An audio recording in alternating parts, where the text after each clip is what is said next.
juridikisht nuk kanë asnjë lidhje me njëra tjetrën. Nga pikpamja e një procesi penal, nuk kanë asnjë lidhje me njëra tjetrën. Politikisht rreken t'i bëjnë një.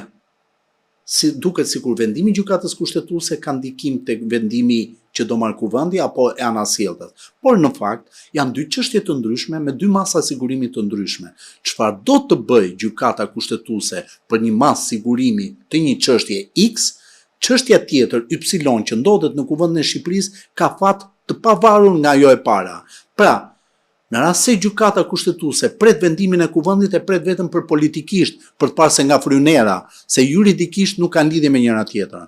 Dhe për të vajtur te vendimi i kuvendit, imuniteti që kërkon prokuroria e posaçme për një nga elementët për caktuar mas sigurimi arrest në burg, arrest në shtëpi apo për të bërë një kontroll personal apo një kontroll banese, se ky imunitet për këto 4 elemente është tashmë vijë e kuqe për të kuptuar që Parlamenti dhe mazhoranca do jenë në krah të prokurorisë posaçme apo do e braktisin luftën që ka filluar prokuroria e posaçme.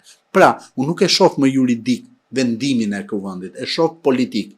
Mazhoranca do jetë përkrahase e reformës dhe posaçërisht e organeve të posaçme kundër korrupsionit apo do i braktis dhe do i lër ata në mes, sepse duam nuk duam ne, mosdhënia e imunitetit të një personi me imunitet, qoftë antar kabineti apo qoftë deputeti i Republikës së Shqipërisë, patjetër që e fut në ngërç punën e prokurorisë posaçme, ose më saktë nuk e bën më të qartë dhe më konkrete dhe më objektive, jo se e pengon në kuptimin negativ total.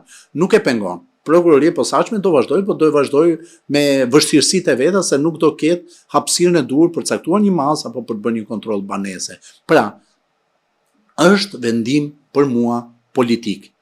Papallarët e reformës do e qajnë dhe do e vazhdojnë më reformën, apo do e mbyllin atë kapitull dhe do përpiqen të arnojnë drejtësinë e cila duket se në këto momente po futuj në çdo cep.